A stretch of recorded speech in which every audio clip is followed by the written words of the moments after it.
દીકરી એટલે વાલનો દરિયો, કાળજાનો કટકો અને ઘર આંગણનો તુલસી ક્યારો કહેવાય છે. સાચા અર્થમાં બધી ઉક્તિઓ ફક્ત શબ્દ નહીં બની રહેતા, સાચા અર્થમાં પિતા પુત્રીનો પ્રેમ સંબંધ અલૌકિક અનુભૂતિ છે. સામાજિક રીતિ રિવાજ મુજબ પુત્રી ગમે તેટલી વહાલી હોય તો પણ પારકી થાપણ મુજબ યોગ્ય સમયે લગ્ન બંધનમાં બંધાઈને પિતાનું ઘર છોડી પોતાના સાસરિયા સંસારમાં જવા માટે વિદાય આપવી પડતી હોય છે.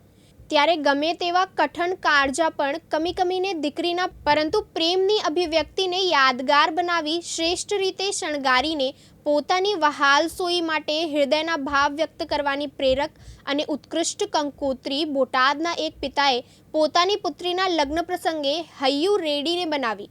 એક અનોખી રીતે લગ્ન પ્રસંગને યાદગાર બનાવવા સુંદર પ્રયાસ કર્યો છે. બોટાદ શહેરમાં 5 પડા વિસ્તારમાં રહેતા નટવરભાઈ હરજીભાઈ કણજરિયાની પુત્રી જાનકીના લગ્ન યોજનાર છે. ત્યારે રામકથાકાર મોરારી બાપુ સહિત નિકટતા ધરાવતા નટવરભાઈ અને પરિવારે દીકરીના લગ્ન પ્રસંગ નિમિત્તે 15 પાનાની બેનમૂન કંકોત્રી છાપી ધર્મ, લાગણી, સંસ્કાર, સંસ્કૃતિ અને પરિવાર ભાવનો સામાજિક સંદેશો આપવા સુંદર પ્રયાસ કર્યો છે. આ કંકોત્રીમાં જાનકી લગ્નોત્સવ ટાઇટલ અને મોરારી બાપુના આશીર્વાદ ઉપરાંત દીકરી જાનકીના સભારણા, બહેનોની સ્મૃતિઓ, શ્રેષ્ઠ રચનાકૃતિઓ વગેરેનું સુંદર સંકલન કરીને લગ્ન પ્રસંગને યાદગાર, પ્રેરણાદાયી બનાવવા માટે કરેલા ઉત્કૃષ્ટ પ્રયાસને લોકો બિરદાવી રહ્યા છે. અને હું નટવરભાઈની દીકરી તરીકે જ ઓળખાવું છું જાજી. તો બધા એમ કે કંકોત્રી મેરેજની અલગ પ્રકારની બનાવી છે, શું છે વિગત? અમે કંકોત્રી એક ન્યૂઝપેપર મીન્સ કે ન્યૂઝપેપરની અંદર પૂર્તિઓ આવતી હોય છે એ ટાઈપની બનાવી છે.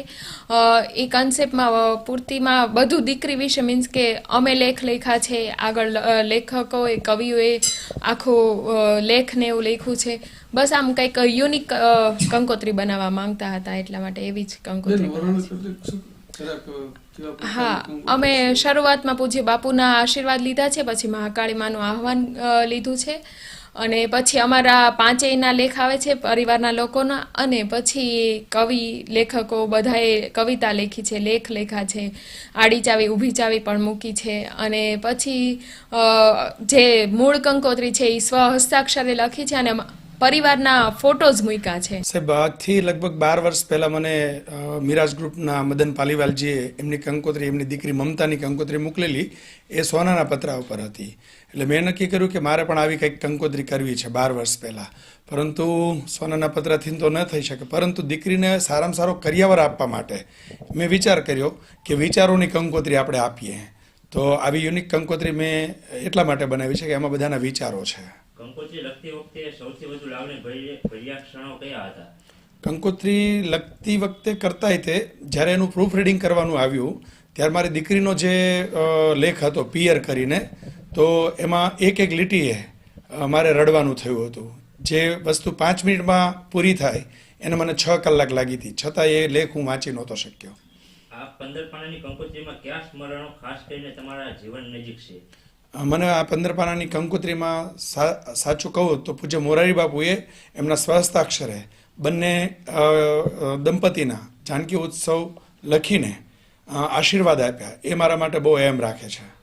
કંકોત્રી બનાવતી વખતે પરિવારની કે પુત્રી જાનકીની શું પ્રતિક્રિયા હતી? હું જ્યારે કંકોત્રી બનાવતો હતો ત્યારે શરૂઆતમાં તો એમને લાગતું કે પપ્પા બહુ મહેનત કરે છે, પરંતુ બનીને આવી પછી એમને લાગ્યું કે યોગ્ય દિશામાં મહેનત હતી. શું આ કંકોત્રી તૈયાર કરવા માટે કોઈ વિશેષ સમયગાળો લાગ્યો? આમ કહું તો આ કંકોત્રી બનાવવા માટે મને 25 વર્ષ લાગ્યા છે. કારણ કે જાનકી જ્યારથી ઘોડિયામાં સૂતી અને એનો જે પહેલો અવાજ મેં રેકોર્ડ કર્યો ત્યારથી એની જે ક્ષણો છે એ બધી હું નોટ કરતો હતો અને એનો મેં આની અંદર નિચોડ કર્યો છે. ભોથાભાઈ શેખલિયા, દિવ્યાંગ ન્યૂઝ, બોટાદ.